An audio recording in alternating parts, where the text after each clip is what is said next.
আজ আমি তোমাদের যে পার্টটা বোঝাবো সেটা হচ্ছে ইনভার্সন অফ টেম্পারেচার, অর্থাৎ উষ্ণতার বৈপরীত্যতা। এই উষ্ণতার বৈপরীত্যতা সম্পর্কে কম বেশি সবারই কিছু ধারণা আছে, তবে আজকে আমি তোমাদের যে বিষয়টা বলবো সেটাই তোমাদের নোট আকারে দেব। তা ইনভার্সন অফ টেম্পারেচার কি?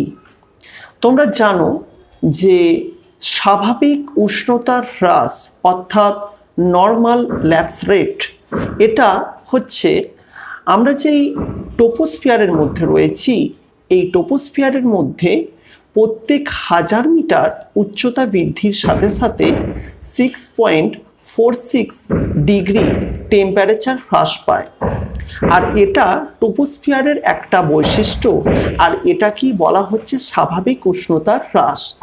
অর্থাৎ এই বিষয়টা যদি স্বাভাবিক হয়, তার মানে এর যদি বিপরীত কোনো বৈশিষ্ট্য আমরা বায়ুমণ্ডলে দেখতে পাই, তখন তাকে বৈপরীত্য অবস্থা বলবো। তার মানে স্বাভাবিকটা হচ্ছে উচ্চতা বৃদ্ধির সাথে সাথে উষ্ণতা হ্রাস পাওয়া, তাহলে অস্বাভাবিকটা হচ্ছে উচ্চতা বৃদ্ধির সাথে সাথে উষ্ণতা বেড়ে যাওয়া।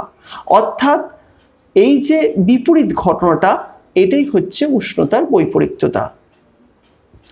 তা উষ্ণতার বৈপরীত্যতা কত রকমের হতে পারে আমাদের আলোচ্য বিষয় এখানে। এটা তো উষ্ণতার বৈপরীত্যতা গেল। তা আমাদের জেনারেলি একে 3টে ভাগে ভাগ করা হয়েছে। উচ্চতা মানে উষ্ণতার ভূমির বৈপরীত্যতা, অর্থাৎ ভূমিভাগে উষ্ণতা অনুযায়ী কি বৈপরীত্যতা পাওয়া যাবে, এটা একটা। ঊর্ধ্ব বায়ুমণ্ডলীয় উষ্ণতার বৈপরীত্যতা, এটা একটা বৈশিষ্ট্য। আর হচ্ছে সীমান্ত সম্পর্কবিধি অনুযায়ী উষ্ণতার বৈপরীত্যতা। এই হচ্ছে 3টে ভাগ। তা এই যে 3টে ভাগ রয়েছে, এই 3টে ভাগের মধ্যে আবার কিছু কিছু ছোট ছোট ভাগ রয়েছে। যেমন রেডিয়েশন ইনভার্সন, বিকিরণজনিত বৈপরীত্যতা, অর্থাৎ ভূপৃষ্ঠ সংলগ্ন বায়ুমণ্ডল যখন কখনো কখনো বিকিরণের কারণে যে বৈপরীত্যতা তৈরি হয়। এখানে আবার 2টো ভাগে ভাগ করা হয়েছে, একটা হচ্ছে স্থিতিশীল, একটা হচ্ছে অস্থিতিশীল। অর্থাৎ একটা হচ্ছে স্টেবল রেডিয়েশন টেম্পারেচার ইনভেনশন, আর একটা হচ্ছে স্টেবল নয়। ঠিক আছে? তা যেটা স্থিতিশীল, সেক্ষেত্রে বলা হয়েছে বায়ুর সঞ্চালন ছাড়াই বায়ুমণ্ডলে উষ্ণতার যদি বৈপরীত্যতা হয়। দেখো, একটা কথা আমরা জানি যে বায়ু যখন সঞ্চারিত হয়, অর্থাৎ যখন উষ্ণ হয়ে যায় বাতাস, সেটা উপরে উঠে যায় আর শীতল বাতাস নিচে নেমে চলে আসে। কিন্তু যদি এই উষ্ণতার বৈপরীত্যতা বায়ু কণাগুলি কোনোভাবে নড়াচড়া না করে যদি হয়, তখন তাকে স্থিতিশীল বলা হবে। আর অস্থিতিশীল কখন?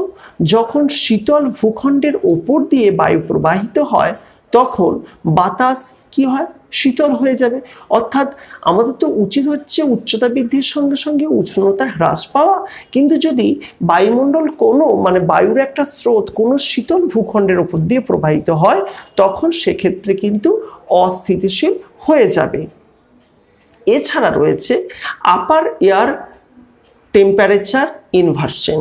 আপার এয়ার মানে হচ্ছে উচ্চ বায়ুমণ্ডলীয় যে অবস্থা, সেখানে তাপমাত্রার বৈপরীত্যতা। তা সেখানে নন অ্যাডভেকশন টেম্পারেচার ইনভার্সন আর সাবসিডেন্স, 2 প্রকারের রয়েছে। প্রথমটা হচ্ছে নন অ্যাডভেকশন টেম্পারেচার ইনভার্সনের ক্ষেত্রে বায়ুর সঞ্চারণ ছাড়াই ঊর্ধ্ব বায়ুমণ্ডলে বৈপরীত্য অবস্থার সৃষ্টি।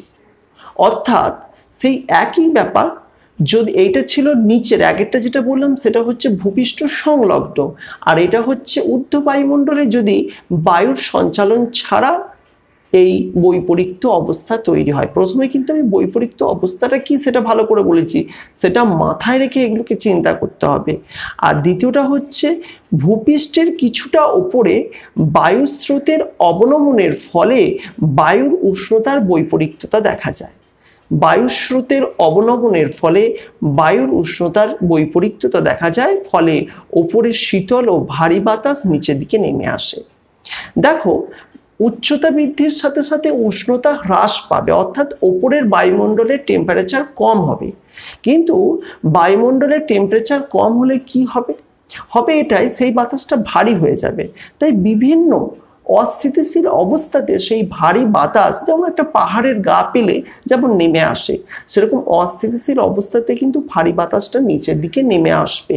তার ফলে কিন্তু এই বৈপরীত্য অবস্থাটা তৈরি হবে। সেখানে এইরকম অস্থিতিশীল অবস্থা হলেও কিন্তু এই জিনিসগুলো হয়ে থাকে। আচ্ছা, এছাড়া আরেকটা রয়েছে কনভেকটিভ ইনভেনশন, অর্থাৎ পরিচালন স্রোত। পরিচালন স্রোত কি না, ভূপৃষ্ঠের উপরিভাগে যান্ত্রিক প্রক্রিয়ায় এই ধরনের বৈপরীত্য অবস্থা তৈরি হয়। ভূপৃষ্ঠের সঙ্গে ঘর্ষণের ফলে বায়ুমণ্ডলের নিম্ন স্তরে ঘূর্ণির সৃষ্টি হয়, ফলে নিম্ন স্তরে বায়ুমণ্ডলের মধ্যে শীতল এবং উষ্ণ বায়ু মিশ্রণ ঘটে। অর্থাৎ বলছে, যদি এমন ভূপৃষ্ঠের সঙ্গে বায়ু প্রবাহটা ঘর্ষণ হতে শুরু করে, পরিচালন স্রোতের ফলে দেখা যাচ্ছে এর বিপরীত ঘটনা ঘটছে। বিপরীত ঘটনা মানে সেই ওপরে গরম হয়ে যাবে, নিচেটা হবে ঠান্ডা। তাই এই যে পরিচালন স্রোতে বা ঝঞ্ঝা বলা হয়েছে, তাই এর ফলে কিন্তু নিচের স্তরটা ঠান্ডা হয়ে যায়, ওপরটা গরম হয়ে যায়, যেটা বিপরীত অবস্থা। আর সর্বশেষ যে পার্টটা বলবো সেটা হচ্ছে সীমান্ত সম্পর্কিত উষ্ণতার বৈপরীত্য, ফ্রন্টাল ইনভেনশন অফ টেম্পারেচার। কি বলা হয়েছে? সীমান্ত পৃষ্ঠের ওপর স্বাভাবিক তাপ বিযুক্তির হারে বিপরীত অবস্থা সৃষ্টি হলে বৈপরীত্য অবস্থার সৃষ্টি হয়। বলছে দুটো সীমান্ত, সীমান্ত মানে ফ্রন্ট, সেটা তোমরা জানো, এবং একটা ওয়ার্ম ফ্রন্ট আছে, একটা কোল্ড ফ্রন্ট আছে, যেখানে ঘূর্ণবাত তৈরি হয়। কিন্তু এই সীমান্তে যদি যেটা যেখানে হওয়ার উচিত তার যদি বিপরীত হয়, তাহলে সেটা হবে সীমান্ত সম্পর্কিত উষ্ণতার বৈপরীত্যতা। অর্থাৎ সীমান্তের কারণে তোমরা যেন ঘূর্ণবাত সৃষ্টির আগে 6টা পর্যায় রয়েছে, এবং এই 6টা পর্যায়ে শীতল এবং উষ্ণ বাতাস কিন্তু মিক্সড হতে শুরু করে, এবং মিক্সড হতে শুরু করলেই তোমাদের এই ধরনের যে বিষয়গুলো কিন্তু চলে আসে। অর্থাৎ মিক্সড হলে কখনো শীতল বাতাস নিচে, কখনো উষ্ণ বাতাস নিচে, এইভাবে আপ ডাউনটা তো হয়। তা এই কারণেই কিন্তু ফ্রন্টাল যে উষ্ণতার বৈপরীত্যতা সেটা কিন্তু দেখা যায়। তা টপিকটা সহজ টপিক, এবং এই টপিক সম্পর্কে তেমন কিছু বলার নেই। আমি শুধু তোমাদের খাতা দেখে বলে দিলাম, কারণ আমাদের আবার পড়ানো স্টপ হয়েছে লকডাউনের জন্য, এইটুকুই। আমি ছবিটা দিয়ে দেবো যাতে তোমরা এটা বুঝতে পারো এবং ওইটা দেখে লিখে নিতে পারো। আমরা এগোবো, আমরা থামবো না। তা আজকে চেষ্টা করলাম একটা করার, পরবর্তী দিনে টাইমলি আরও দেব। আর গ্রিন হাউস এফেক্টটা এর সঙ্গে দিয়ে দেবো। গ্রিন হাউস এফেক্ট আশা করি সবাই জানো, যে আমাদের যে প্রতিনিয়ত বায়ুমণ্ডলের উষ্ণতা বৃদ্ধি পাচ্ছে বিভিন্ন যে গ্যাসগুলি, গ্যাস দূষণের ফলে, সেখানের মধ্যে রয়েছে carbon dioxide, CH4, CFC, O3, NO, HOH, অর্থাৎ জলীয় বাষ্প, বিভিন্ন গ্যাস আমরা মানে তোমরা জানো। সেই গ্যাসগুলো আমাদের পৃথিবীর বায়ুমণ্ডলকে উত্তপ্ত করতে সাহায্য করছে, সাহায্য বলবো না, সমস্যা তৈরি করছে। এই যে উত্তপ্ত হয়ে যাচ্ছে এই বাতাসগুলোর জন্য, ফলে কিন্তু আমাদের বিভিন্ন সমস্যা কিন্তু দেখা যায়। তা এইটা ছিল তার দ্বিতীয় অংশ। তাই এখানে বলা হচ্ছে কার্বন ডাইঅক্সাইড 49% এবং methane 18%, CFC 14%, ozone 7%, NO 6%, HOH অর্থাৎ জলীয় বাষ্প হচ্ছে 6%।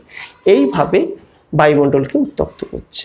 যাই হোক, আজকে এই পর্যন্তই। আবার খুব তাড়াতাড়ি এর পরের টপিকটা নিয়ে চলে আসছি।